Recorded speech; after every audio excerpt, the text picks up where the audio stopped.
Okay. Camera's good. Oh, okay. All right.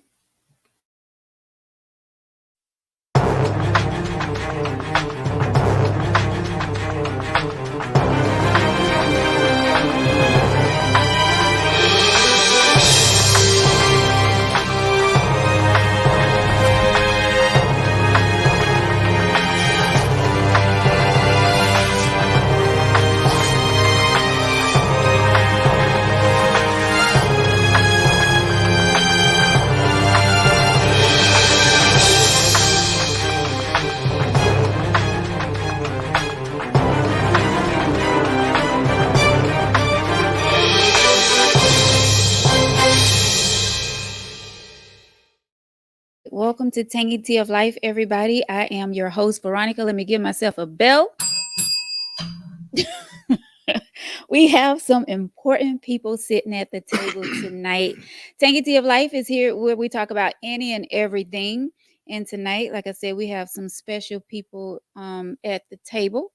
We're going to start on my right side. We have Pastor Corey Millen joining us tonight, and give Pastor a bell. Thank you so much. Also to my left, I have Chef Hudson, James Hudson Jr., sitting in with us, and also the Chief of Police of the City of Darlington, Chief Jimmy Davis, is with us tonight. So, guys, welcome to the show. This is Halloween night, and thank you guys so much for taking out on your busy schedules and joining me at the table tonight.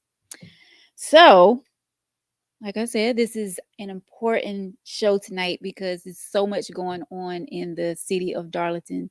So I asked for all of you to come join me at the table so that we can have a nice long chat, Chief.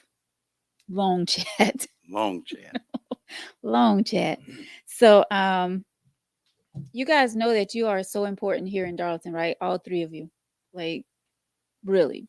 Chief, and Sheriff, y'all have like the entire Darlington in your hands. And my hats go off to both of you. Thank y'all so much, and to your officers for all that you all do in keeping us safe. Thank you. Tonight, we are here to talk about the recent violent crimes taking place here in Darlington and other important topics as well. A lot of concerned citizens here in Darlington, a lot of questions that need to be answered. So, we're going to get right into it because I know you guys have busy schedules. Your phones can go off at any moment and you have to get up and leave. Hopefully, that won't be the case tonight. But we're going to get right into it. Not only did myself come up with some of these questions, but people from the Darlington community sent questions in as well. So all of these questions hopefully will get answered tonight. It's a lot of questions that I have down, but I know we've pressed for time, but I'm going to try to get through as many questions as I can. Not saying that we have to rush through the questions. If we don't get to some of the questions, I will leave them on the Tangy Tea page, and maybe you guys can go back and answer the questions on your own time. All right. Everybody good? Like I feel like it's a little hot in here already. I I haven't asked the first question yet. Everybody's like, oh boy, here we go. But it's gonna be good. It's questions that the community, myself, all of us would, we just want some answers because right now it seems like it's so much going on around here, and hopefully you guys have the answer to some of these questions. So let's get to it. As we all know, the crime rate has increased significantly here in Darlington. What has changed since the increase? Are there more policemen patrolling the streets? And are there going to be more policemen hired for the city and the county? Whoever wants. I'll start with it. I don't know that it's just a city of Darlington, a county of Darlington problem. Unfortunately, if you watch the national news, the problem seems to be nationwide. What's causing it? I think if any of us could lay a finger on it, we demand that something be done about it. All I know is we can keep chipping away at it. Don't stop trying. As far as the officers in Darlington, we are a little short. The Darlington Police Department's a little short right now, a little understaffed for various reasons. Mhm. No one reason in particular, but we do plan to hire more. We have a couple at the academy, a couple of staged to go to the academy, and I got one being processed now to hire. So we are looking at hiring more. Mhm. So there will be more officers. Um, would that solve our problem? I don't know if we had an officer, a deputy, a sled agent on every corner. I don't know if that would make the situation better. Yeah. It might make one situation better, but then it's going to make another situation worse. You're going to have to find that happy balance between the public's right to go and come like they please, and then wanting to feel safe. We could drop a fence around the county, around the city, and nobody comes in without being verified. Why you're coming in, who you're going to see, Shit. no weapons on you, but that's going to take away from people's right to go and come like Right. they want to.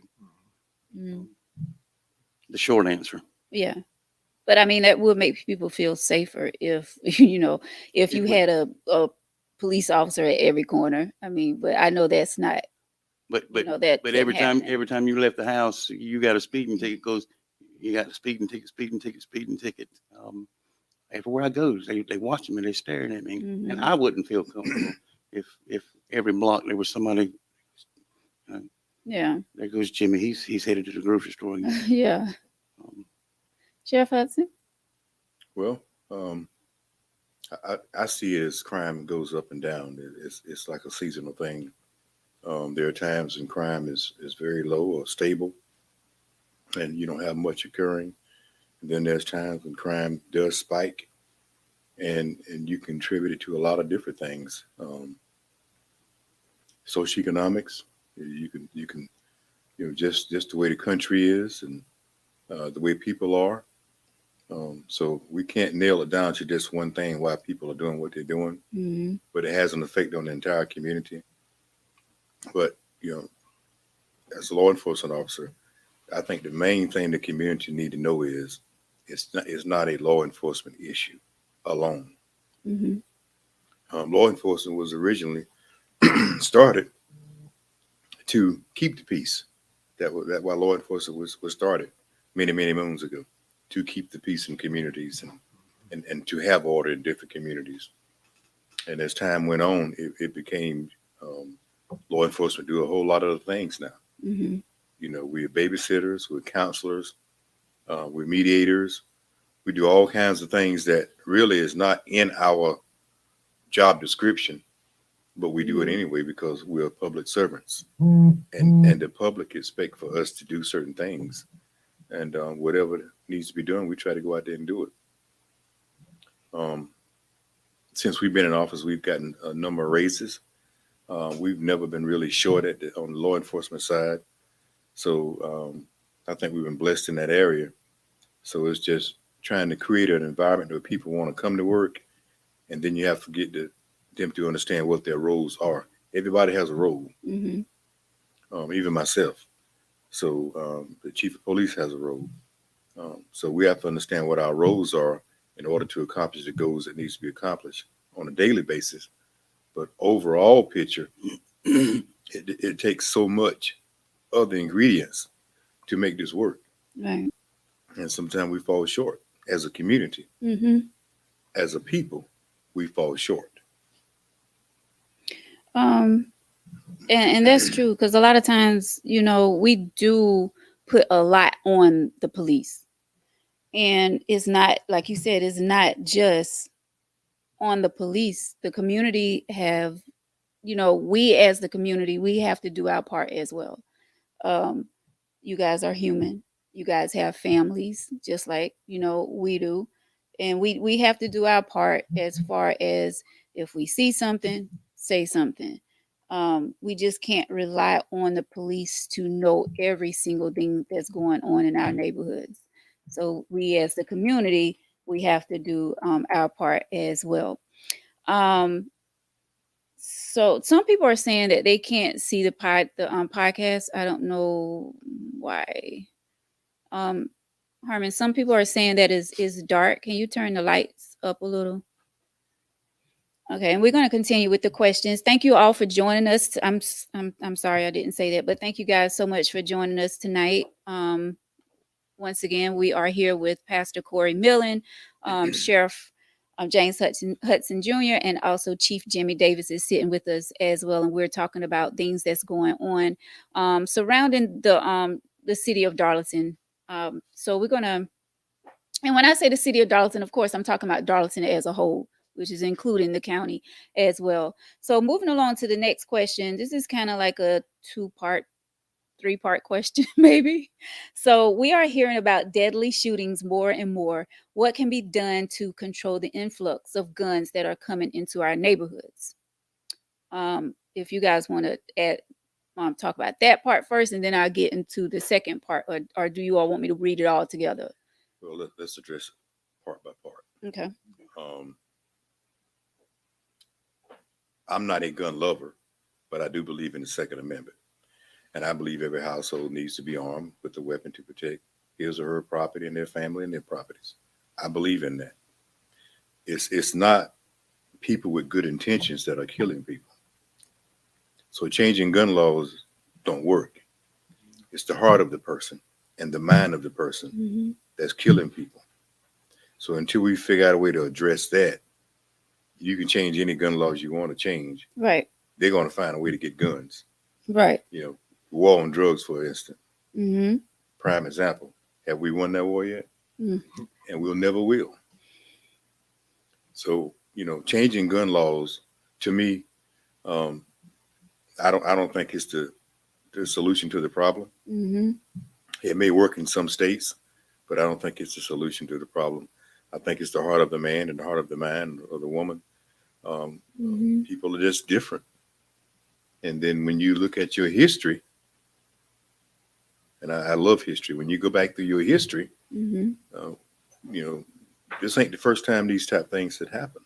Right. It's just that we're living through it now, and it's uncomfortable. And we don't think we should have to bear it. But when you start talking about generations, I mean generations, they've dealt with stuff like this and then some.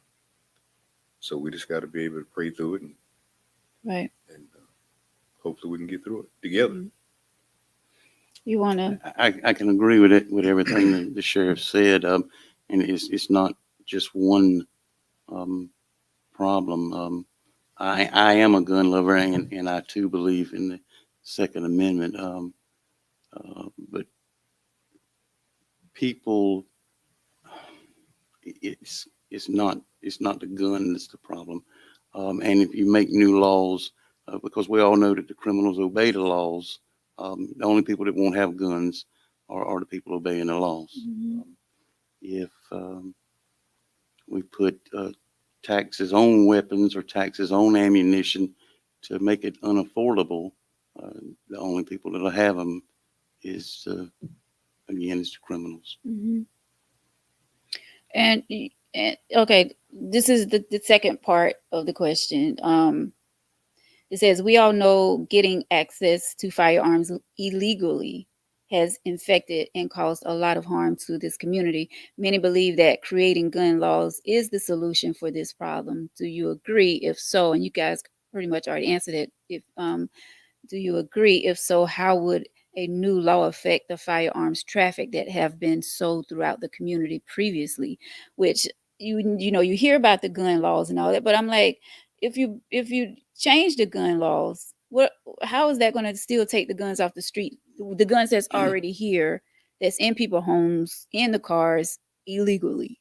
Exactly. And I'm not saying that a new law wouldn't help the problem some or to a degree, but you have to be careful with who are you affecting, and how is it going to affect the average honest citizen that just wants to go to work and come home and just have a peaceful life.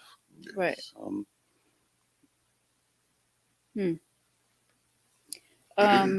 Let's see. A comment came in. The community is in need of these law enforcement trust because a lot of people are scared to talk because they don't know whom they can trust really. How can the police officers win back the community trust? Because a lot of people don't trust police officers now. And the sheriff has been in law enforcement as long or longer than I have. Mm-hmm.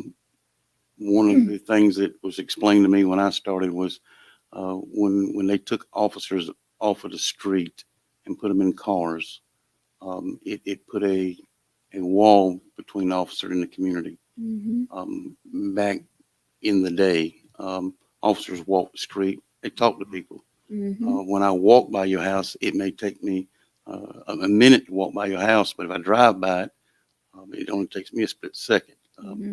I walk by your house, I notice you have footprints around your window. Um, Next time I see you, I'm like, hey, I notice, somebody's moved your trash can there. Everything okay?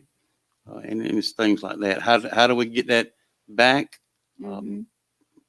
By officers talking to the public more, getting out in it and doing um, the simple things. Just saying, hey, passing out candy for Halloween. Mm-hmm. Chief, Sheriff, you want to jump on that? Or you pretty much? Well, pretty much stop. that's how I got my job in law enforcement, Mm-hmm. because I lived in a community where they was asking for law enforcement, and even during those times, they were doing crime watches and community crime watch. So Yeah. that's how I got hired, because I lived in that community. And like the chief said, it works when people know who you are.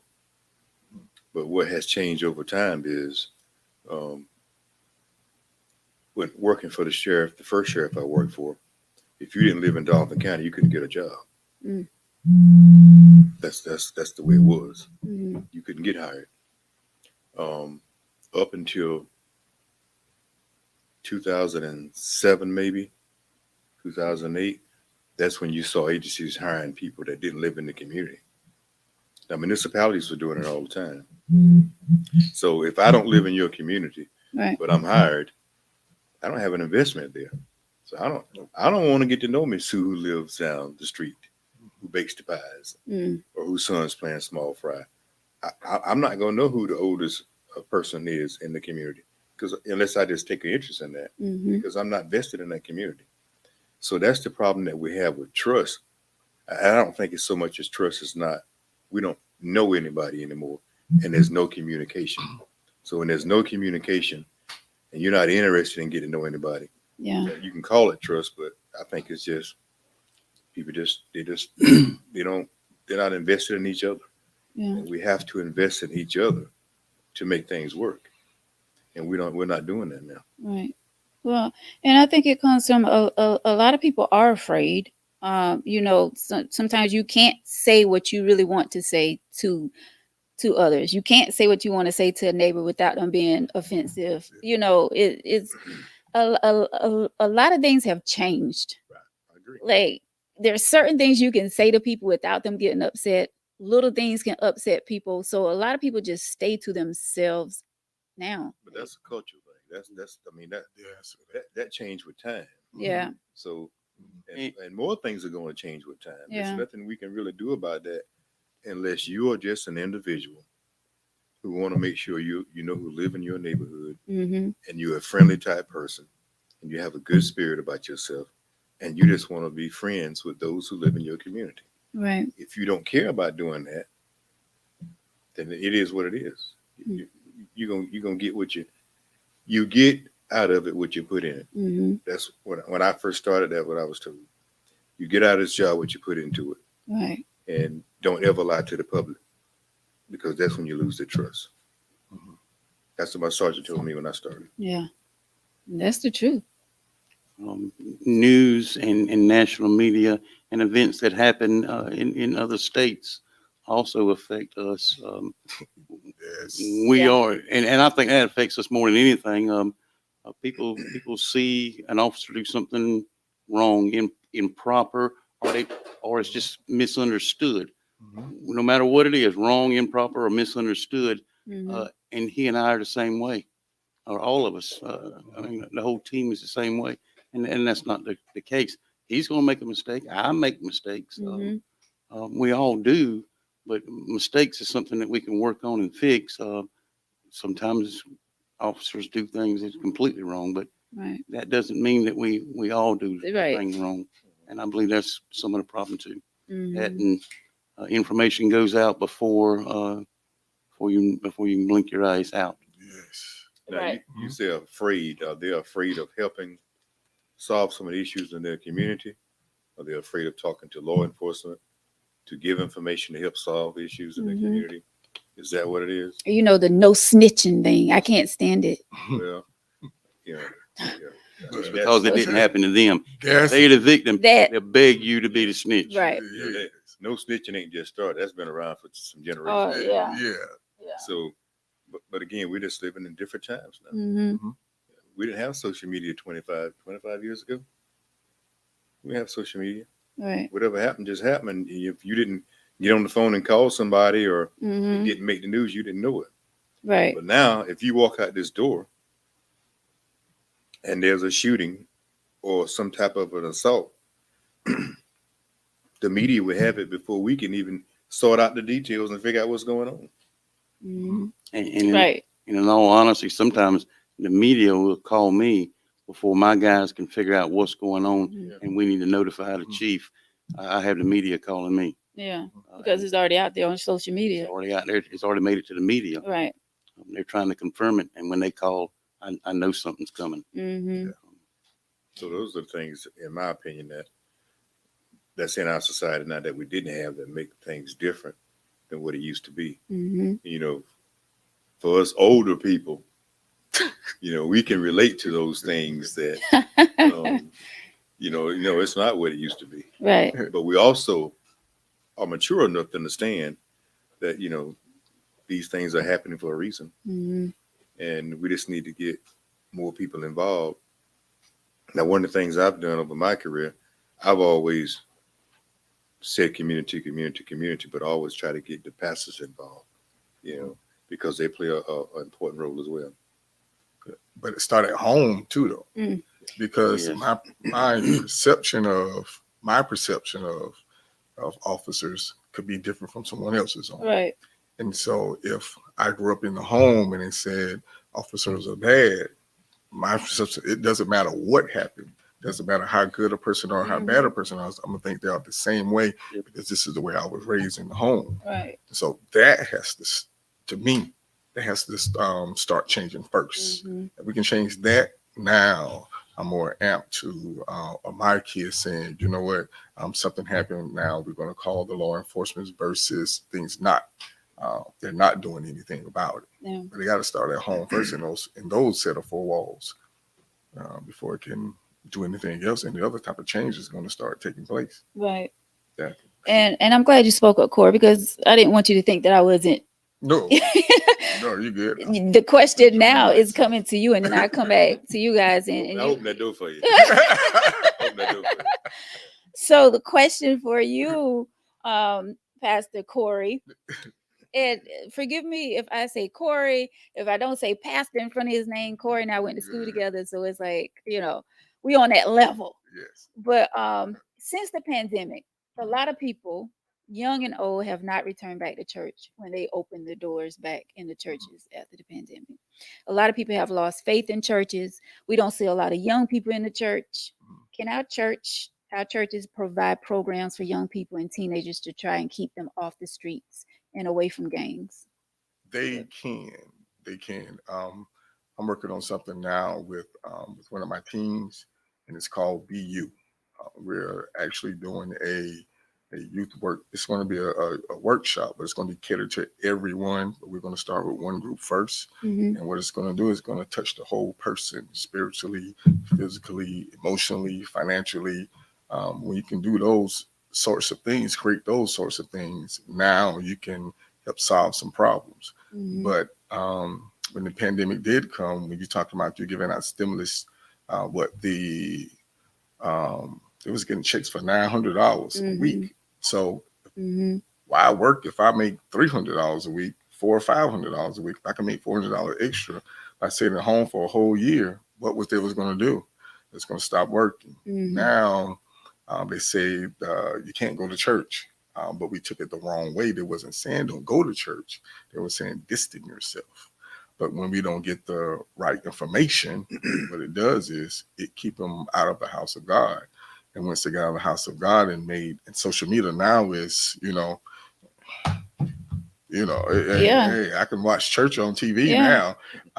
But it's still up to us as leaders in general to change the scope of these particular things and how we perceive church now. And the thing is, what are we giving?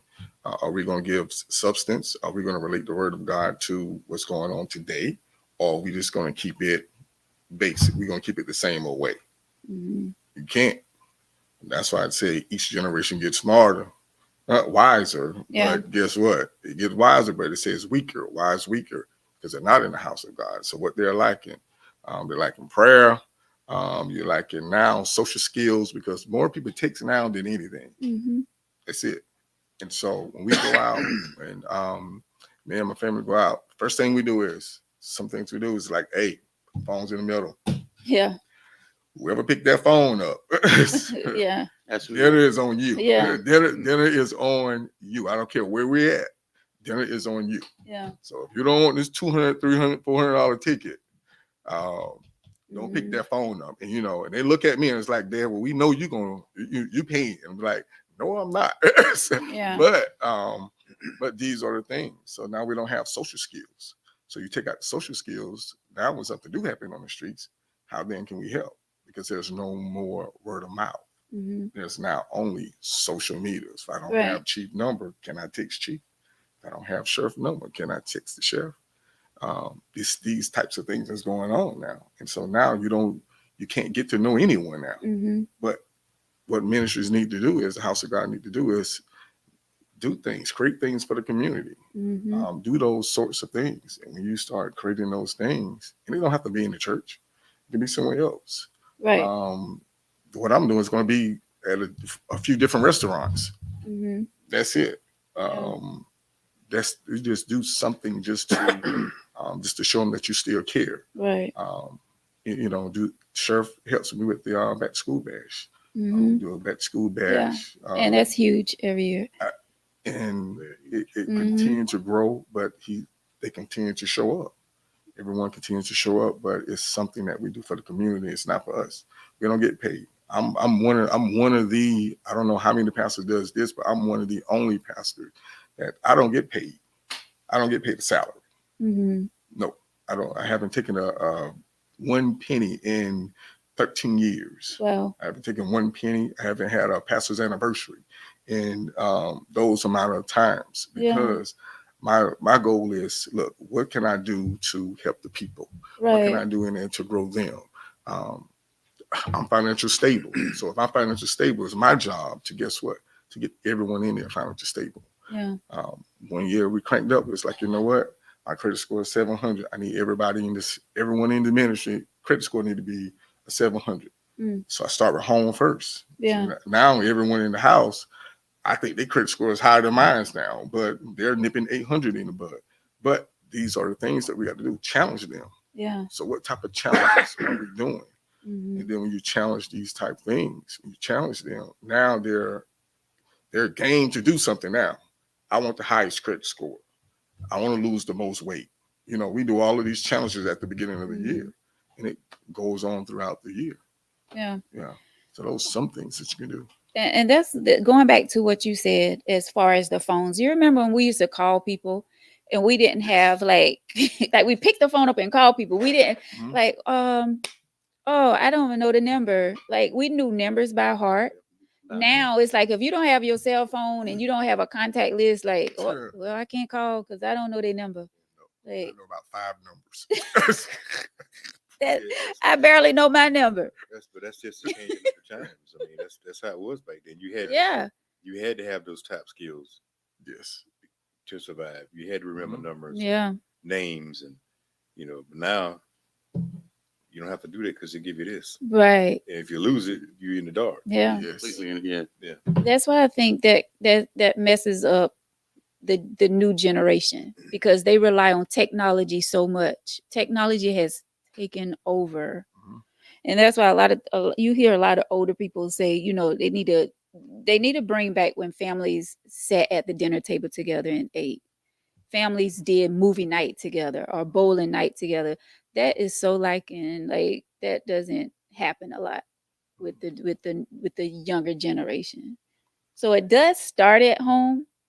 It does. It does start at home. And Stevenson Pierre, he says home should be the first training for any child. But now we are living in a world where there ain't no big mama anymore. Now in these days, parents trying too hard to be their children's friend, and it's not working.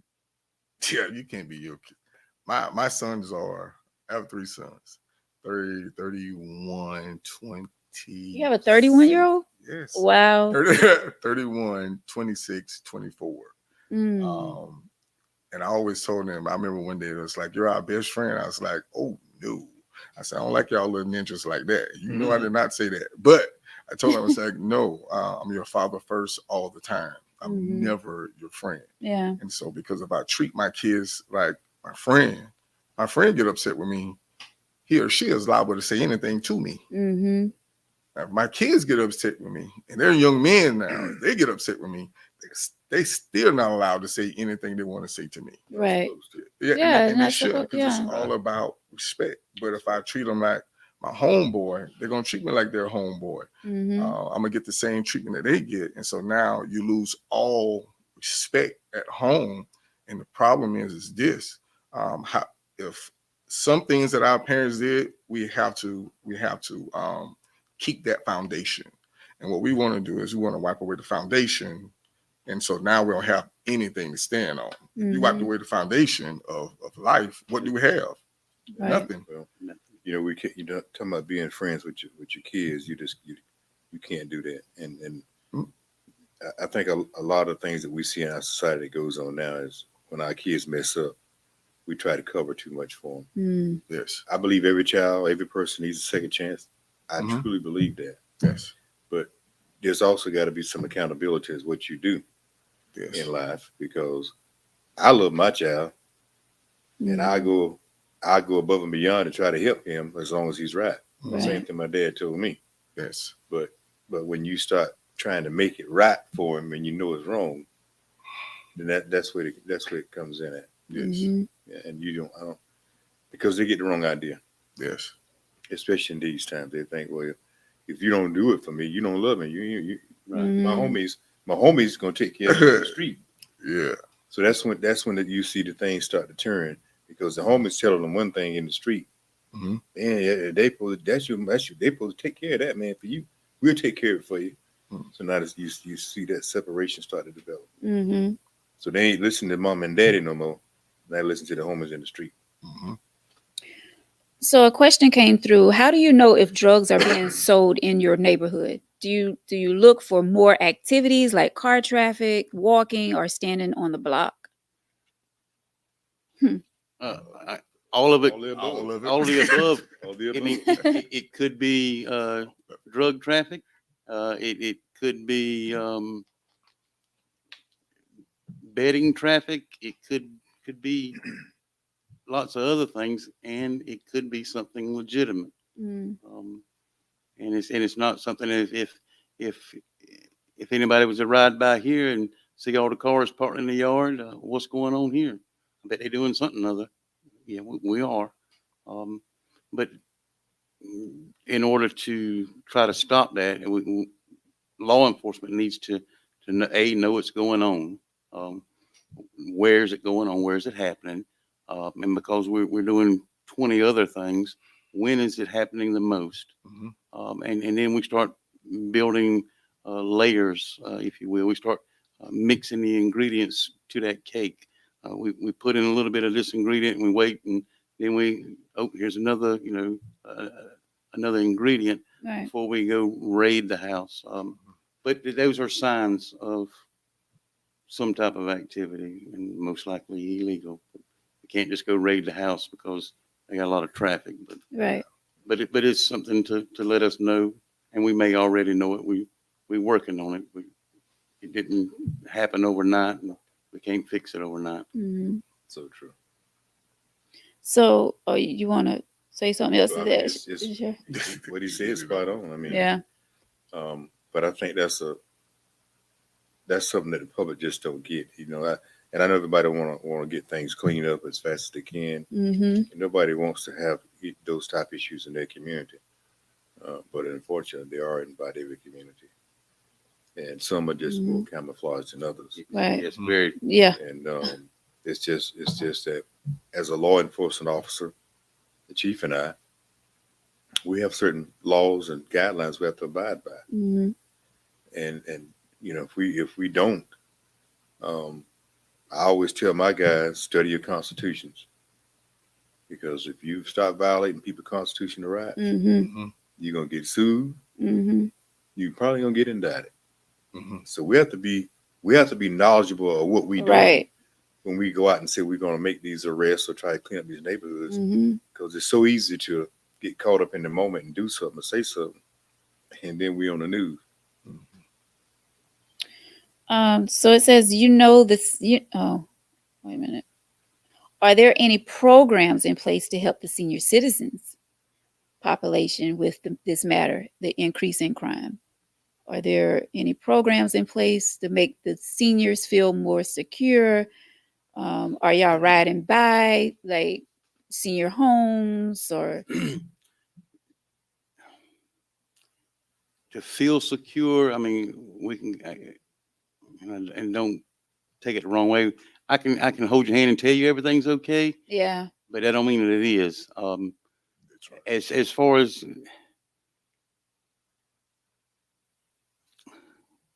I know I'm it's trying to kind of. think of I'm trying to think of a program and give you an answer. Um, I can't prevent these criminals from doing the crazy things that they do Right. um, anywhere near my senior citizens, our senior citizens.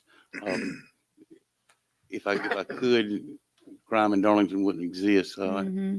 I care about everybody here, but um, storms, we check on it. We do check on the senior citizens during storms when we know that they're gonna not be able to get out or may not be able to get out like they normally could, or buses aren't running like they should or do. Food programs aren't going to them. And we coordinate our efforts along with other city efforts, and I'm sure the sheriff does too. If we check with trash collections and they say, well, look, we have to visit uh, Jimmy's house and Susie's house because they can't get out. We have to pick up their trash in the backyard. But we know we got to go check on them because if they can't even roll a cart out to the front. Yes. As far as protecting them from violent crime, I'm gonna say the program does not come to mind right off hand, Mm-hmm. not just for senior citizens. Mm-hmm. I'm gonna protect them the way I would protect you. Yeah. And that actually came from a senior.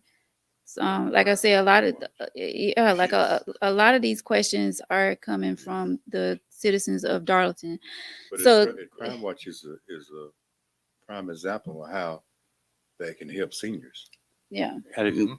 and we do it all the time. George Sand Everett is our community liaison, so she's talking to people all the time, and we're doing different things weekly Mm-hmm. with all people, not just seniors. And we started this conversation earlier, and we talked about the role of law enforcement. Mm-hmm. See how that done got pushed on law enforcement when that used to be the role of the church, Mm. because most seniors went to church every Sunday. Yeah.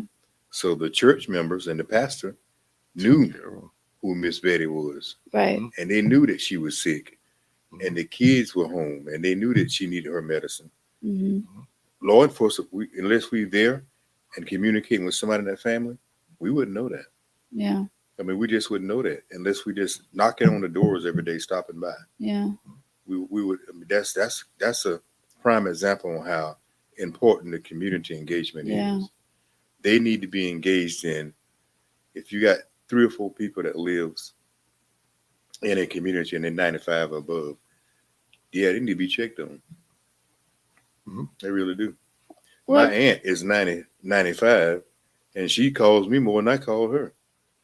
You know, especially if she needs something.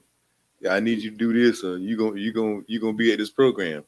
I mean, she's 95 and vibrant, but I mm, just think that that's another thing that got pushed on the law enforcement yeah. when that role should be a role of the church and the community.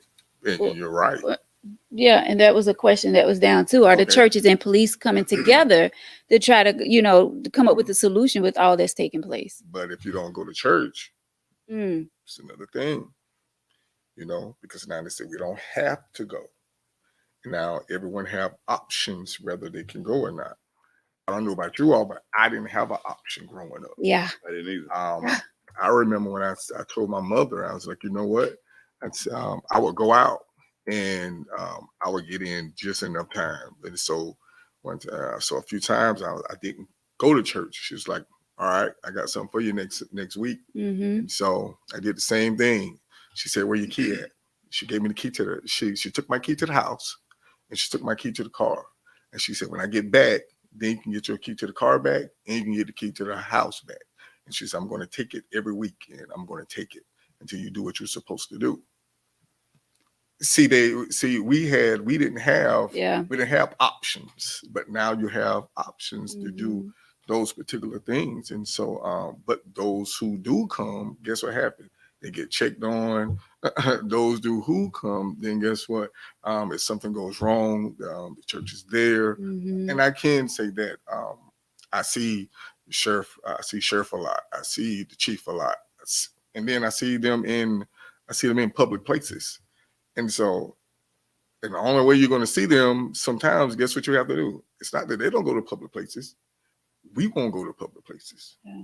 And so, hey, and then it's up to the community. My neighbor is about 70. I think she's 70.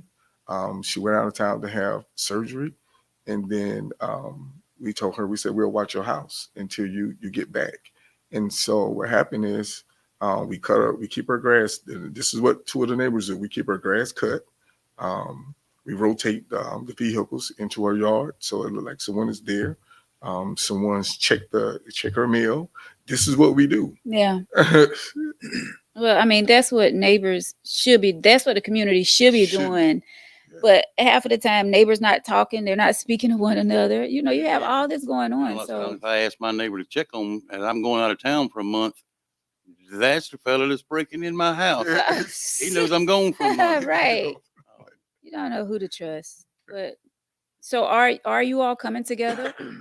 With the churches? Are y'all but you're saying that you have to come to church in order to for certain benefits you have to come to church. Yeah. But I know that I work with these two. I know I work with them. So I know I work with more. I know I work with officers. Yeah. And so what another minister is doing, I can't tell you. Right. I only know what we are doing. And I know a few others that does the same identical thing that we do. That we do. And so do we come together? Yes, because we promote the Sheriff After program going on in Hartsville now at Butler at Butler Foundation. And so where they're mentoring, how many kids you're mentoring now? Well, we started out with a total of 60, and right now it's an average of 30 every Wednesday.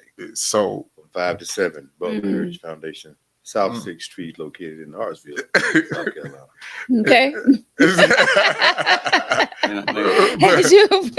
But we'll put the flyer up. We have different ones, putting the flyer up on social media so we can continue to help support. And so it doesn't matter. It's our job. It's our job to help support them, and so they do the same thing in return. So what have we done lately? Is the question. Yeah, I think we hear a lot of those type questions, and we hear a lot. And I know the chief does as well. We hear a lot of statements being made throughout various communities about what law enforcement do and what what the pastors need to do, but we never hear anything about what the people in the community are doing. But you guys are Superman. Y'all didn't know that? Like, y'all wear the capes. Y'all supposed to be like on it. We are. We are on it. And That's what people but think. we have to have, you're right, that's what they think, but we have to have help. Right. We have to have the community help. Let me rephrase that. We need the community help, and the community needs our help. Mm-hmm. So we have to work together, right, to make this work. And my goal has always been to bridge any gaps, to build bridges. That's always been my goal. Mm-hmm. Is to build and tear down those things that need to be torn down. Right. Prime example. When I was appointed chief in Hartsville, I got called into an executive session, and they asked me what I thought the problem was. And I let Lord, for these folks finna fire me. That's what I said to myself. I'm finna get fired. And I looked around the room and I was like, well, I would go for it. I said, it's racism. Mm. It's we got two Hartsvilles. We got a wall here. Yeah. And the room got quiet. Yeah. So my intent was to build bridges and tear down those walls. Mm-hmm. And we did some of that. Like any community, there's still a lot of work to be done. Mm-hmm. But when you are appointed chief of police like Chief Davis, and you get elected to sheriff like myself, and you're a pastor like Pastor Milling, it's not easy wearing those hats. Right. Oh. And you ain't gonna always be able to find balance. Yeah. But you got to always try to do what's right for the people that you're trying to serve and yourself. Yeah. That's what I try to do. Yeah. And she's smiling. She's saying yeah. But yeah, you said yeah, but it's difficult. I know it's difficult. And sometimes if you don't talk about it, that's just gonna make the problem bigger. That wall taller. Yes. It's gonna get uncomfortable at times. Listen. And sometimes you're gonna walk away, you realizing I didn't realize what I was doing was wrong or offensive. Mm-hmm. And when I left here out of high school, joined the service, I thought I was the perfect example of a person from Darlington. I didn't realize that some of the things that I do are offensive, and why.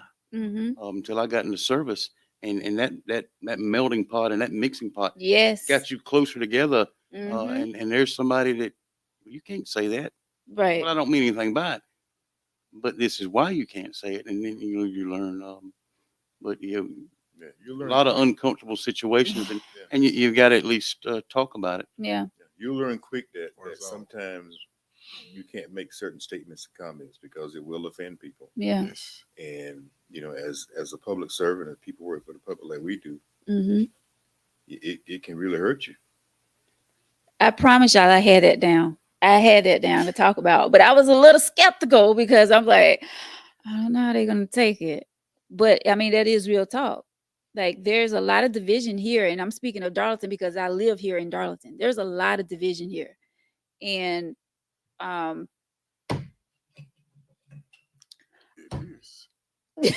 just saying, I feel like if we come together. But I, work by being in the community a lot, like we do, like Yeah. I do, like Chief do. I heard about Pastor Milling before I even met him. Actually, he came to our church and preached, and I was like, that dude, they can go there, man. And then I finally got to meet him, and that's, he, to me, hey, he simplifies what I would want to be if I was a pastor. Yeah. And I have pastors in my family, and I can say, and I know you'll probably agree, being a pastor is kind of difficult. It is. So when you wearing the hat, man, that's a difficult thing when people are looking at you for answers, and it's your job to try to provide as much information as possible, but at the same time, some things you just don't want to get too deep in because it will hurt you. Yeah. Yeah. And I tell some of my staff, they'll make some comments and I'm like, you can't say that. Right. What is true? It doesn't matter about what is true. Yeah. You can't say it. My daddy had a saying. He told us, You can be right Mm-hmm. and still be wrong, Still be Right. wrong. Mhm.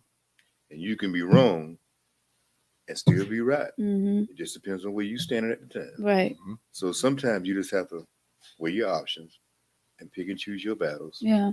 and try to do the best job you can possibly do by the people you took an oath to serve, and Yeah. we all took an oath to serve the people of this county and the city and our congregation. That's what we're gonna. That's what I'm gonna do, and that's what Chief's gonna do. That's what Pastor Miller's gonna do, Yeah. Yes. and that's what you're gonna do as a radio host. You know, I bite my tongue a lot around here. Not but I do feel like this city will be so much better if everybody just come together and but we do have to bite our tongue a lot So I'll ask you, though. Mhm. how do we do that? You throwed it on me. I mean, just give us that perfect answer. Um, like how to do away with violent crime. Now that, sir, I can't answer. But I wish that we all could just come and just sit down. I'm talking about all races. And we just sit in a big room or whatever and just Have lunch. let's have lunch and let's chop it up and see like, well, why am I a problem Miss to Samuel, you? you know Why am I a threat? that does, I think that does happen with our world leaders, and I think that can happen. But there's a reason why. Is it beneficial at the time for that to take place? If it's not beneficial at the time for it to take place, Mhm. most people are not going to do it. Yeah. Mhm. It's got to be beneficial. Like around election time or Election time, Mhm. you know. I mean, yeah. Hey, I'll be the first to tell you, I hate politics. I think I think it's just downright evil yeah. in some ways. Mhm. And I think it keeps a lot of good people from running for office that's willing to do a lot of good things Hmm. and work hard to accomplish those things. But um, I always say, people tell me, I say, "You a politician?" I said, "No, I'm not. I'm James Humphrey Jr. Yeah. I don't want to be a politician. I want to be the person that the people of this county elected to serve them and to do their will and do God's will. That's who I want to be. Yeah. I don't want to be a politician. Um, but I do want people to know that they can trust me when it gets down to it. We're going to do the right thing Hmm. for those people that live in this county and in the state of South Carolina. But it goes back to what you said. It goes right back to the home. But It and goes on the racism thing, with that is where it goes back to the home. sometimes as law enforcement, we may get called racist because someone does not understand that we have restraints that just because you tell me that Jimmy was out there breaking the law, I can't go arrest him just because you said so. Yeah. I have to build that case. Well, go do it. You just don't want to do it because I'm a male or because I'm a female or Yeah. because whatever the case may be. I had a lady this morning, this afternoon. She went upside me and down the other. Mm. I mean, she ate me up. And all I could say was, yes, ma'am. Yes, ma'am. That's it. Yes, ma'am. You know, I ain't really had a clue what she was talking about until she got to the end. But I just stood there and said, yes, ma'am. Hmm. Yes, ma'am. Yeah, I take a lot. But sometimes people just want to be heard, That's and they gonna gnaw on you. Yeah. And as the chair that we sit in, we have to take it. And just I've been there. Uh, yes, ma'am. Yes, sir. Mm. Because when people want to be heard, they want to be heard. And they have a right to be heard. Yeah. And just because you don't think their issue is important doesn't mean it's not important to them. Right. That's 101 field training officer. Oh. Everybody issue is important. Yeah. And you need to look at it that way. It might not be important to you, Yeah. but when you're dealing with the public, Hmm. you make sure that you're listening to what they have to say. Yes. I ain't gonna charge you for that one either. That's important. I mean, you guys y'all have to know when to bite your tongue, when to, like you say, you just was like, yes, yes, yes, ma'am, yes, ma'am. She said, I know you. I know who you are. I know you. Yes, ma'am. Mm. Yes, ma'am. Do y'all have time for some few more questions? Yes, ma'am. So, let me go. This is one that came through. Would you say Darlington gives a predisposition when it comes to behavior to the youth and later turns into criminal activity? Like, there's not much to do here in Darlington. When we was coming up, there was 4-H, there was they had all kind of youth programs and activities for the kids to do, whether it was after school, whether it was on the weekend. Oh, and God, in summertime it was so much to do. But now, would you say that Darlington is a setback? I had Like, one thing to do in the summertime, and that was dream about going back to school. really? When school got out, you went to work, Yeah. and you worked all day, Yeah. 6 and 7 times a day. And boy, when it got close to time to go back to school, I was a happy kid. I'm getting out of that tobacco field, or I'm getting out of that whatever field they was working on. I'm going back to school. Yeah. I don't have to sweat all day. Mhm. I love Darlington. Mhm. I don't think that overall Darlington is a bad town. It's Um, not. I don't think criminals come from Darlington. I think people from Darlington um, make bad decisions, Yeah. and not poor decisions, bad decisions. Mhm. A poor decision is something that a speeding ticket is a poor decision, but the violent crime, that's bad decisions. But Mhm. overall, I think Darlington's a good town. Yeah. Mhm. Sheriff Hudson, you want to add to that? I agree with Chief. I mean, overall, I don't think Darlington is any worse than any other Yeah. small um, town in the rural area. Um, we all every town, every city has their own faults and those things that you mentioned early on about the activities and things. No, we don't have those things anymore. Mhm. Um, but just letting Chief, uh, I cried back into it in the summer when we got out of school. So I knew when I got out of school, my job was going to be cropping back for the summer, so I could buy my school clothes and pay for my books. Mhm. When I got old enough to get a public job, I went to work at Piggy Wig in Hartsville because I didn't want to crop tobacco anymore. Mhm. I didn't want to work on the farm anymore. And there were one summer I poured concrete with my daddy, and I figured out quick. I didn't want to be pouring concrete. Yeah. That's very hard work. Uh, so it's all about motivating yourself sometimes. Sometimes you have to motivate yourself. Mhm. But as Pastor Millen said, you still got to have that foundation. You still got to have it. So when the kid come home from school, hey, how was your day? How was your grades? Mm. Mhm. That's you got to let them know that you care about what they did at school today and keeping up with the grades Mhm. because that'll motivate them too. Oh, yes. Well, a lot of people, and I think Patricia had put this in the comments too, and it was one of the things that I had down in my notes. We as parents, we can talk to our kids, as the saying go. We can talk to our kids till we blue in the face. We can discipline our kids at home. We can do everything. We can stay on them about their grades. But when they get out there and they get with the wrong people, their friends influencing them to do things that they wasn't taught to do. Mhm. I agree So with I don't really like that saying where it says, "Oh well, she was raised in a single parent home, or they was, their parents didn't raise them right." I don't like that saying, that. because parents can, like I say, could do everything that they Well, can. I lived through what you just mentioned. I have two sons, 37 and 31. It's 6 years apart, Hmm. and they're totally different, you Hmm. know. But we raised them the same. Right. Mhm. It's just that one of them has a condition that he's not willing to deal with yet. Hmm.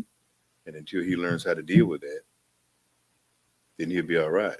But the support system is there. We've always been there, Right. and we're going to continue to be there. And when I was a patrol officer, I used to go to people's phone calls, and I saw that type of behavior And I was like, well, what's going on here? Yeah, it ain't Mm-hmm. supposed to be.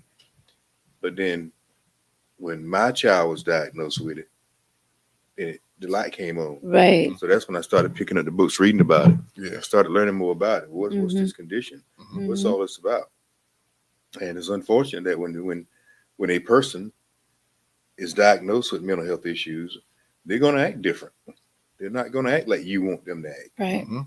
And you just have to, you got to either learn how to deal with it.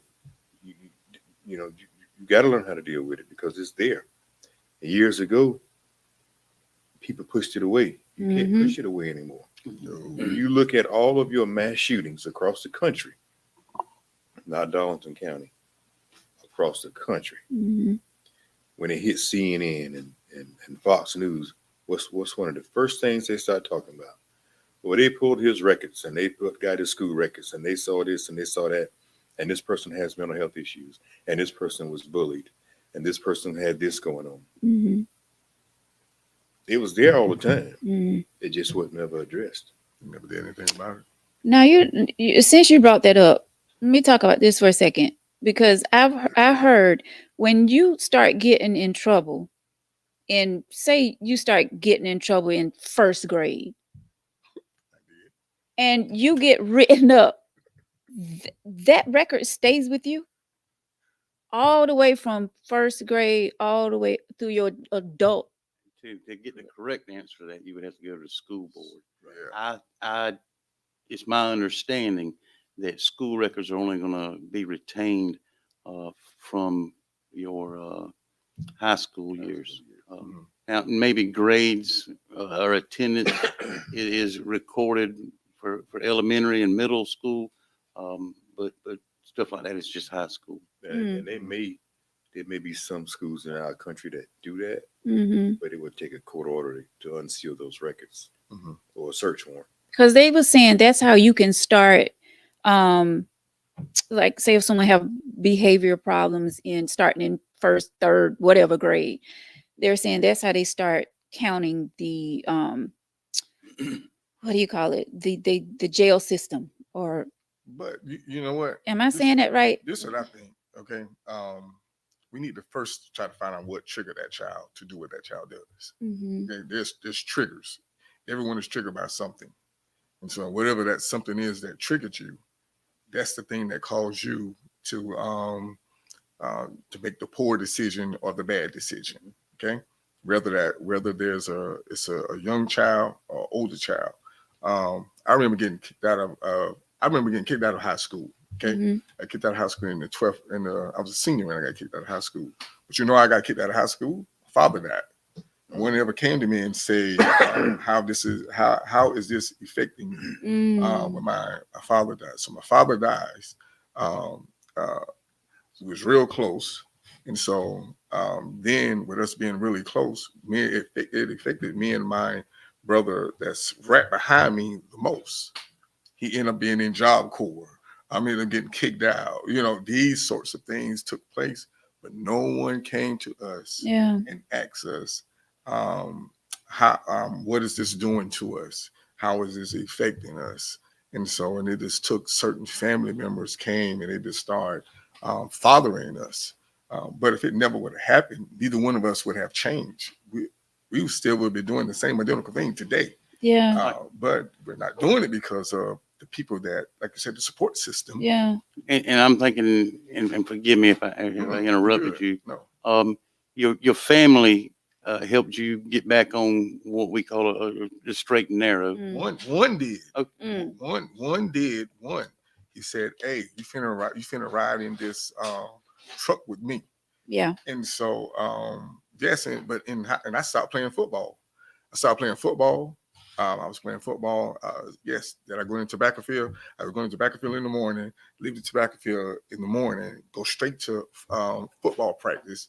They're going to make you run a mile before I could start practice because I didn't come to morning practice. Couldn't go to morning practice because I was in the tobacco field. Yeah. But it's these type things. But then when it happened, you're talking about if you don't have someone, and this Yeah. is the problem. Mm-hmm. If this is what if I know you, like I have no issue telling my kids to say, you know what, go to Veronica, go to chief, go to sheriff. I don't have no issue because of the relationship that we have. Right. And I know y'all gonna give them the right thing. Yeah. But others may not feel that same identical. And that's exactly where I was going. If it hadn't been a family member to come to you and help you get back where you should be, could anybody else have? Could the math teacher have taken you back? Someone could have because I love math. My math teacher could have easily came and Could the came science teacher have in. done that? You know, scientists might couldn't have, but the math teacher could have. One English teacher could have. I think my 8th grade English teacher, Coach Hart. And if a policeman would he have could have. So you know, they could have came in and did something. Anybody, I believe anyone could have. If they just would have came and start talking to us, but when it was talking at us versus to us, and so we kept doing the opposite of what they was doing. And so that's a good statement you just made. Yeah. Because that's what we do now to a lot of our young kids. Mm-hmm. We talk about them and at them. Yeah. Mm-hmm. Yeah. But we don't say, hey man, let me holler at you. Let me have a conversation with you. Yes. You know, because they'll respect that. And they will. There's a lot of kids I interact with. Hey man, let me holler at you for a minute. Mm-hmm. Yes, sir, Mr. Hudson. I ain't involved in that. I ain't doing that. But if all you doing is just badmouth them and putting them down, oh, them kids, they always out here doing something. It wasn't like that when we get lying. It was like that when you was coming. Yeah. Yeah, it was. You was hard headed too. Mm-hmm. I was hard headed. Yeah. We Guilty. Yeah, you know, we did things that we wasn't supposed to do that caused our parents to scratch their head and like, what wrong with this boy here? Yes. Yeah. It is what it is. Mm-hmm. So we got to stop talking about them so much and try to come together as a community and say, okay, we know there's no activities for them to do during the summer. How many parents can actually afford to put them in summer camp or send them to the Y? You know, those are some issues, real life issues in our community. Yes. That causes our kids to stay home and stay on the phone all day on the computer. Video games. Video game, Snapchat, Yeah. and meeting people they got no business meeting. Yeah. And then they get together and ride out, Mm-hmm. and they get their first hit of weed, Mm-hmm. and then they get with the boys, and then it's a new direction. Yes. So, you know, we have higher government than myself and the chief to help with those type things, to help develop some of those bring back some of those programs that we used to have. When I was in high school, there was a program I think was called PTAT or something like that. It was a work program. Which if you was in high school, I remember the work program. yeah, you could go to work during the summer and they would pay you. Yeah. And that is something that is starting to come back. Not necessarily just work, but people that have businesses taking a troubled child, a troubled young adult, and giving them that job skill. Let's at least, if you're going to be expelled or drop out of school, you've got a job skill now. Yes. And by somebody that owns a painter is mentoring them and showing them. And now I've taught you how to be a professional painter. At least you can go to work for me or for the next painter, or start your own business. Yeah. But that program is coming back. So that's good. And I think someone put that in the comments earlier about they would like to see more mentoring programs, taking young people under their wings and, you know, just starting them out early. I think a lot of times we wait too late to try to reach out to the younger generation. But the younger generation is learning some stuff way too early. Yeah. And I'm not trying, I don't want to step on anybody's toe by talking about the wrong topic, but you have to admit, if you can remember your grandmother, at what age did she learn about this? And what age did you learn about this? Right. And what age are the kids today learning about it? Let me tell you, Whatever that topic is. 8 or 9. no. 7, 6.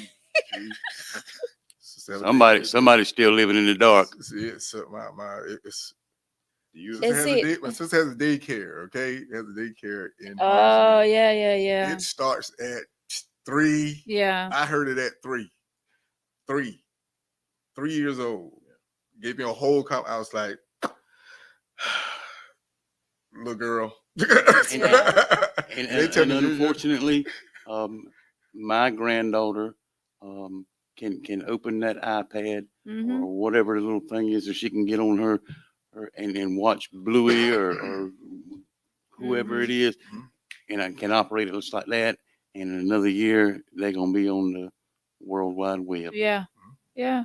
They start real early with Some things technology. we should protect our youth on, but Mhm. some things we should go back to some of the basics. Yeah. Technology is great. It does save lives. And it does. It does make things. I do like my heated seats in my truck. Yeah. It is wonderful. Ah. But there are some things that with that comes responsibility with that Mhm. technology. Don't just hand your kid that iPad and let them go. Yeah. But that's what they're driving. That's what they're teaching in society now. Technology. Now Mhm. they're telling you, you don't need a 4-year degree. You can go to tech, and get a trade, or just go into the technology world with a 4-year degree and make all the money you want to make. Yeah. And a lot of kids are doing that. But the problem is, there's no stabilization to it because they don't stay on jobs long. They'll get a job, Mhm. and if myself or the chief upset them, Yeah. If Yeah, somebody say I something want wrong, they out. I want to go to a football game this weekend. Yeah. Well, we need somebody to work. I quit. Deuces, I'm gone. Yeah. next week you getting a letter of resignation. I quit. Yeah. I'm going to Florence, and you Mhm. like, dude, I just spent 10 grand on you. I got 10 grand invested in you. Mhm. And Florence is gonna have the same football Yeah. game I got. Yeah, They The Yeah. same football. so They that's don't- that's what we deal with in the law enforcement world. Is when I started and I was working for Sheriff Campbell, and I know when y'all up there at the police department, nobody left, Yeah.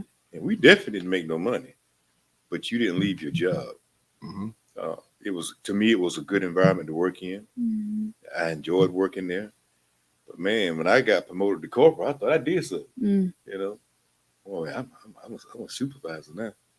But you don't get that now. Mhm. They don't want to be corporal. They want your job to tell you what to do and how you need to do it. They want it to come fast. They don't want to, to work for it. everything want else comes fast. Yeah. I'm sorry to point at your phone, but everything else can come. And if I don't know it, I'll Google it Mhm.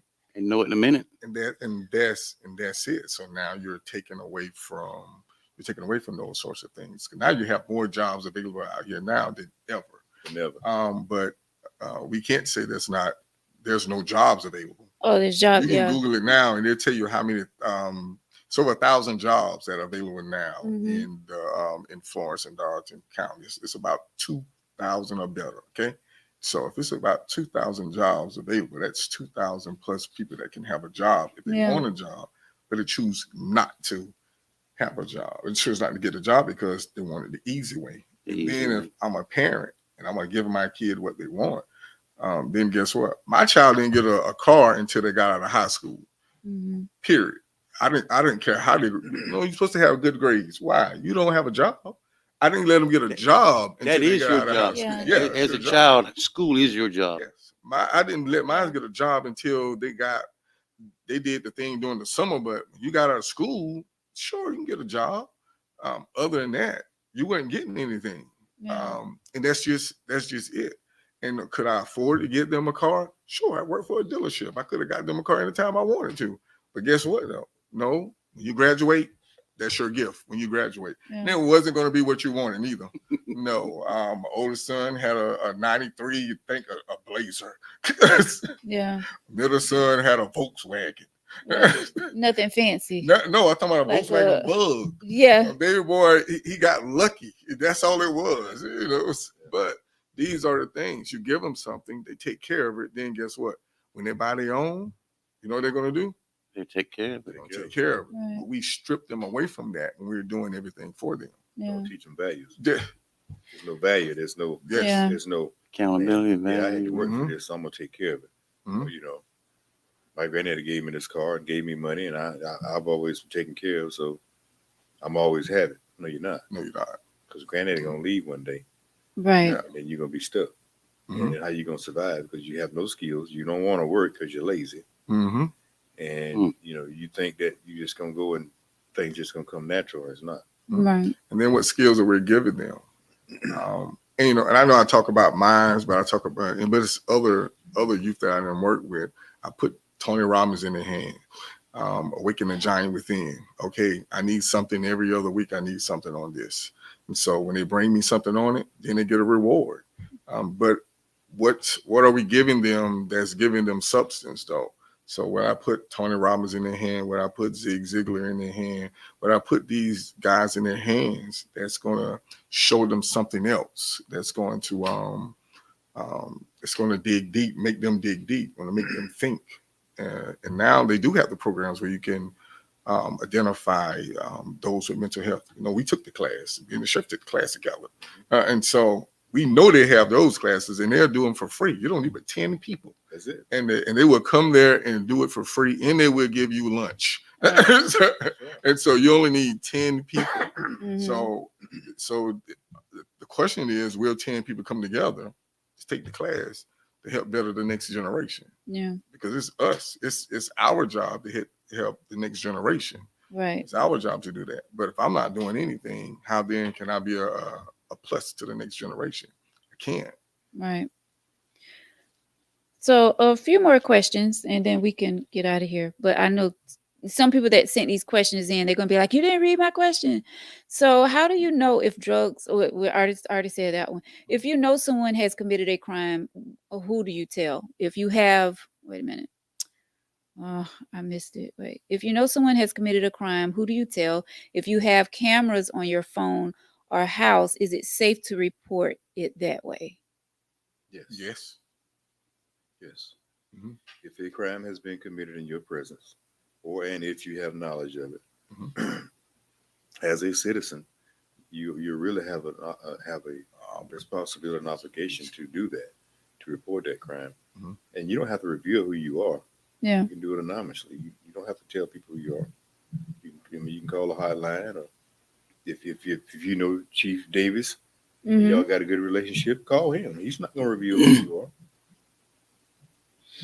Also, what are the signs of your child dating a drug dealer or a gang member? What signs should parents be looking out for? That is a good question. I had that one last night. Mm. If It's gonna your happen. child is dating a person and his or her behavior begins to change, Mhm. that's a sign. Mhm. If your child is dating a person and he or she begin to bring home items that you didn't buy, Mm-hmm. that's a sign. If they're becoming more defiant, that's a sign. Mhm. Yeah. If they're always keeping their door room closed and locked and don't want you in it, that's a sign. So as a parent, a guardian, or uncle or aunt, whoever that person's staying with, you need to look in their room all the time because that's your house. Yes. They ain't got no privacy. They don't pay no mortgage, no light bill, no water bill, no taxes. They don't buy no groceries. They don't fix something when it broke. They just live there. Mm-hmm. Mhm. So when you see those type things going on, when you see those signs, you need to start looking into it. I would add, he or she doesn't bring their date to meet you. Mm-hmm. Um, the more time that you spend with their date, the more you're going to know about them. Mhm. You pull up outside in Yeah. the dark and you go jump in the car. There's something wrong with that. Yeah. Mm-hmm. Yes. Yes. So another question here: with the past shootings in the last month, what are your recommendations to the community to better protect themselves? Help us put criminals in jail and keep them in jail. Um, when when these crimes happen, um, talk talk to us, talk to each other, talk talk to the church, Mhm. talk to other family members, talk to us. Uh, let's if we can put the criminals in jail, rehabilitate them, whatever it takes for them not to do that crime again. That's the best way to protect you. How are you going to feel safe? Um, always be aware of your surroundings. Um, when I was in the service, I learned the little motto of keeping your head on a swivel. Um, don't let your head just stay here. You always look around you. Um, look around you before you get out of the car. Mm-hmm. Look around you when you walk. Times you walk out of that store, look around you. Can it still happen? Sure, Mm-hmm. sure it can. Um, because if you're so worried about looking around you, where's the safest place to run? Where do I hide? What's the next thing I can get up under? You're not enjoying life. You're too Right. worried. So there's going to be that balance there. How worried do you want to be, or how responsible do you want to be? Let's put criminals in jail. Mm-hmm. Sure. Just echo what Chief Davis said. I mean, you just help us protect your community. Mm-hmm. Again, it's a joint effort. So help us protect your community. We can't do it without you. We need your help, and vice versa. We got to help each other. Right. Um, I can't remember if we touched it or not, but what it says, what are the departments doing to combat gang violence? And what are some things we as citizens need to be on guard for as far as our kids' behavior to identify gang activity? Um, I'm gonna answer that in two parts. Um, we had a staff meeting last week, and one of the things I told my staff was we talk about how to do different things, but we talk about one, two, and three. But we always leave out the three: Mm. education. Mm. We have to educate our community Mhm. on what to look for gangs, um, why things are going on in the community. Now, the community have to accept what's being given to them. They have to take it in, Mhm. Got a good and quote for that. yeah, and it's just like Pastor Millen said earlier. You know, you you can't. It's like calling 911, and an hour later or the next day, they say, "Well, I never saw a deputy come by, or I never saw a patrol car come by my house." You, you know what? They probably right. You know why they right? Mm. Because after they called, they probably went to bed or they was watching TV, Mm. Mhm. so they didn't see the patrol car go by. So if you're not alert on these issues that you're concerned about, ain't nothing gonna change. I mean, you got to be engaged in what's going on if you want change. Mhm. You can't look for others. But I got to be careful what I'm saying. yes, sir. You can't. You can't look for someone else to create what you want in life and you enjoy it. It's good. Mm. That's not how that goes. It's Mm. good. If you want to enjoy the fruits of your labor, Mhm. you got to put the work in as well. Mhm. We got to work together to make this work. That's how this goes.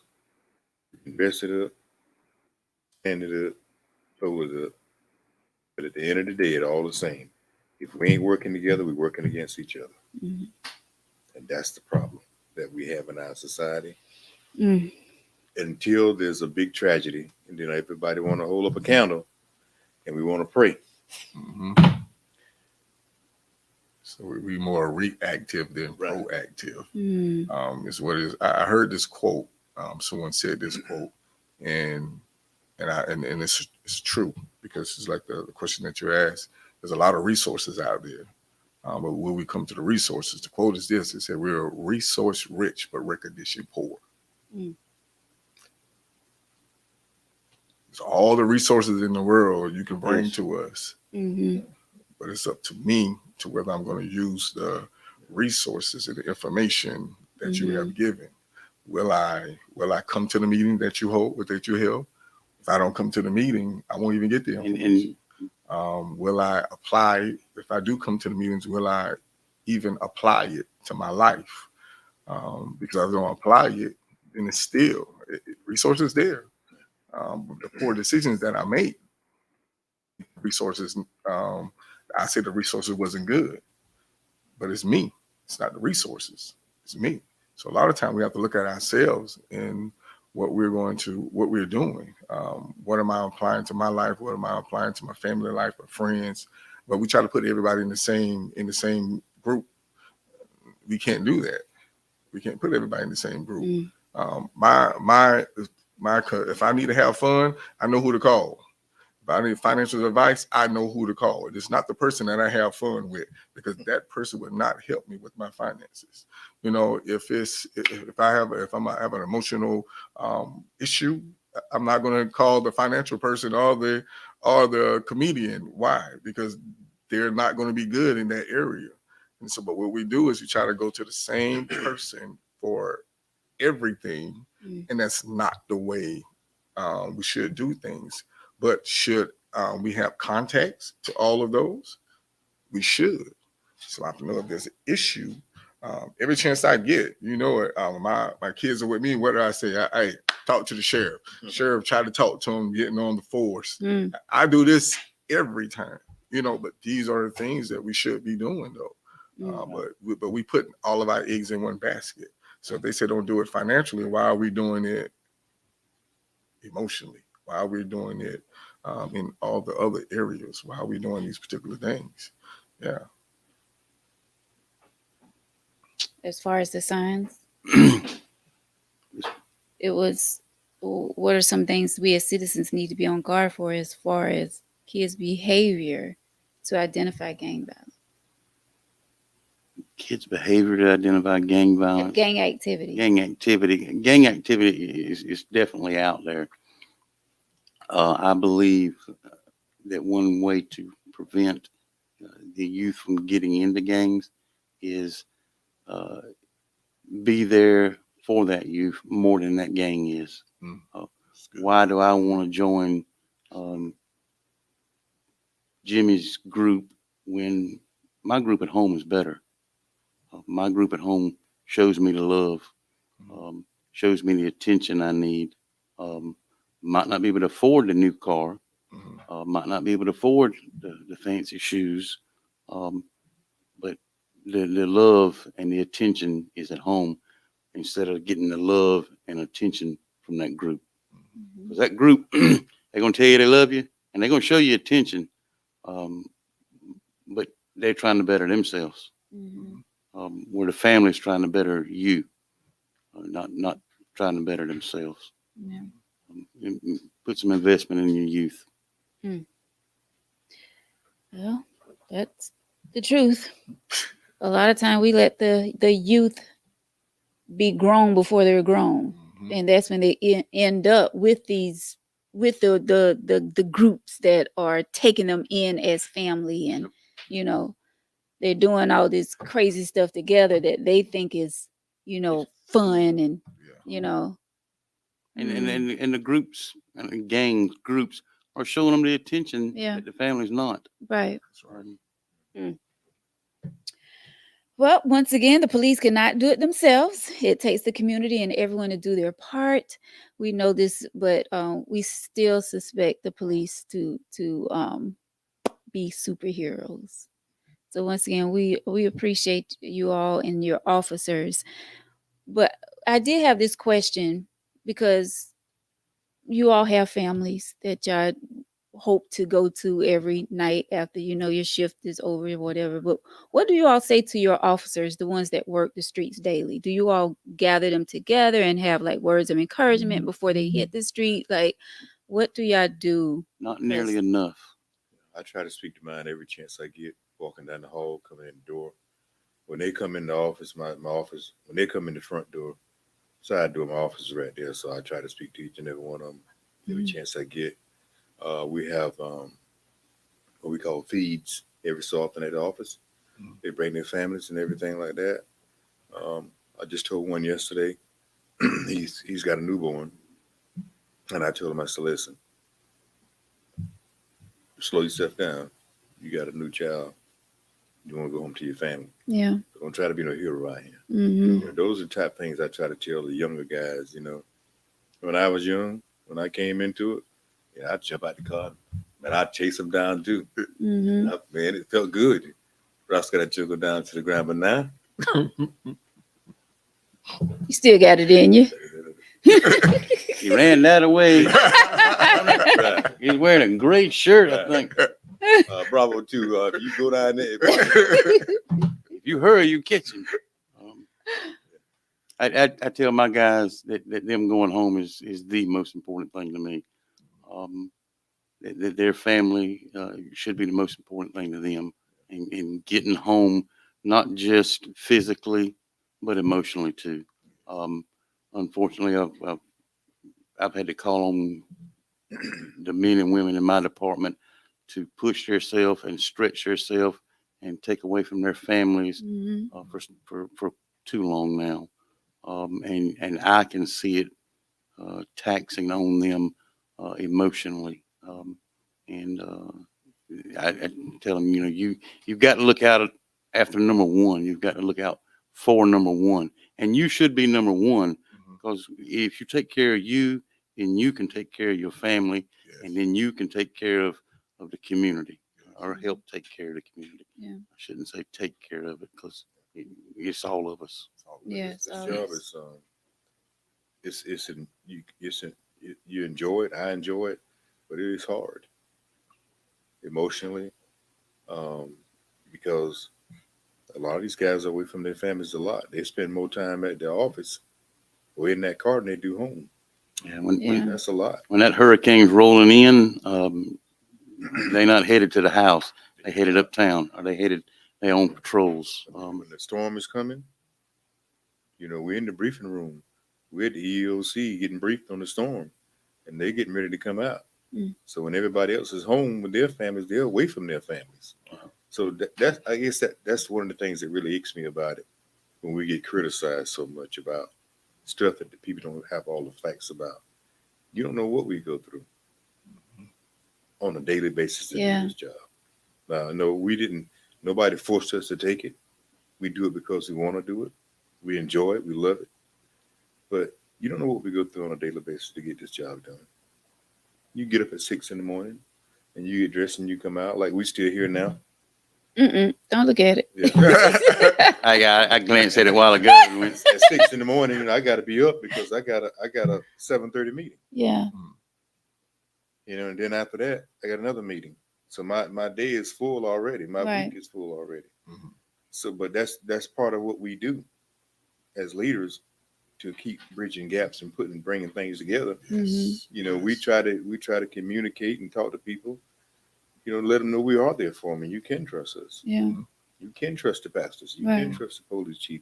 You can trust the sheriff office. Mhm. You can trust your legislators, which is something's never talked about. Mm. See, we're on the ground floor. Yeah. We're the grunt people. We do the hard work, and we get all the criticism about what's wrong in our community. What's wrong in our community is the way some folk treat some other folk in the community. Yeah. Yeah. That's what needs to be dealt with. Mhm. You ain't got to like me because whatever. If you don't like me, that's fine.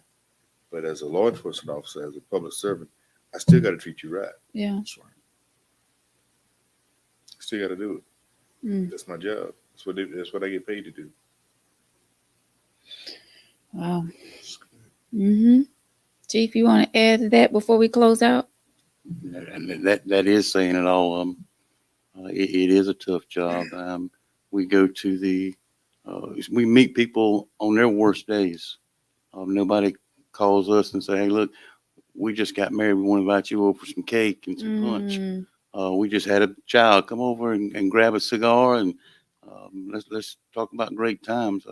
We meet people on their worst days, and if we can't give them everything that they think they need and want, Mhm. we get criticized. And sometimes it's just misunderstanding on their part or on our part. Um, Sometimes we can't. I can't help you there. I just, I'm legally bound. I can't. As far as helping us to help the community, anonymous give us calls. The station closes at 5, Mhm. but the phones got recordings, and yeah, there's a way we could track a number down. But Mhm. call us from your friend's phone. Mhm. Leave us that information. Hopefully, the community gets tired of the violence and say, look, I've had enough. I don't care if I've got to tell on my own child. It's got to stop. Mhm. And that was this is the closing question. What would you all like to say to the citizens of Darlington as far as how they can help and how can you make them all feel safe and to let them know that the police are here to protect them? A couple of things. I'm sorry. Go ahead. I say communicate. Communicate. Yes. Help give us information. If you don't feel safe, if you don't feel comfortable, call that police department after hours. Sheriff's office has got a hotline. Um, we go to community meetings, and as a new chief, I'm learning every day. Um, I go to a community meeting, and the community's not there. Mm, It's just here I am. Here's a social worker. Mhm. There's somebody from the housing authority. Where's the community? I mean, we spent $100 on lunch or on snacks and drinks and crickets. We do have community meetings. I know I attend them, and he attends about 4 times as many as I do. Um, Come to the community meetings. Even if you don't want to talk, at least listen to us talk and learn that we're just human, just like you. mhm. Uh, Yeah. Sheriff? Man, again, I couldn't say that no better. They gotta get engaged Mhm. because that's what we deal with when we go these different places and get invited. And I try not to go nowhere I'm not invited, but I get invited to a lot of stuff. And when it's about community issues, the community ain't there. They're not there. Um, they don't even go to council meetings.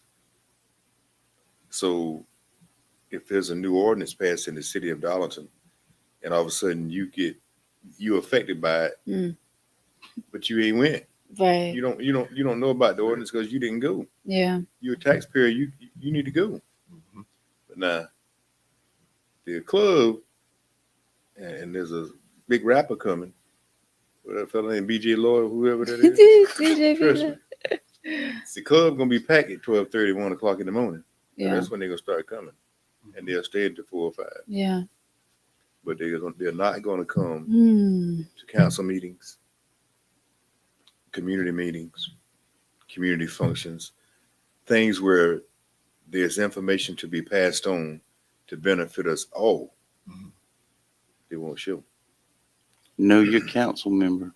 And it's it is in your area. Call them wards up here. The county council is districts. Districts. Know your council member. Yeah. Call and give them the information. Because I assure you, I get phone calls from them. Um, Yeah. All the time. So it's Well, about, like Pastor Millen said, being engaged, getting information that's offered to you, and we don't do good at receiving it and acting on it. mhm. Well, people of Darlington, all of us, we have got to do better as a community. Um, that's right. And I can say for myself, I do not attend the meetings. I don't attend. our meetings are broadcasted live. It's like going to churches. I mean, some people will watch it. Yeah. As long as they engaged in it. Hmm. But it is a two-way street. Of course, I'm not going to beg anybody to come up there and show themselves at a council meeting, but get engaged in it. Yeah. If you see, hey, look, I don't like this new ordinance that's coming down. Y'all had a reading on it. Call your council person. Hmm. Let them know that I think it's a bad idea. Um, Yeah. But Tracy says, thanks you guys for all you do for us. Miss Jacqueline said, thanks to the guests, Pastor Millen, Sheriff Hudson, and Jay Davis. So we do have, you all do have people that have your back. Of course, you do have people that's going to always find something, you guys are doing something wrong.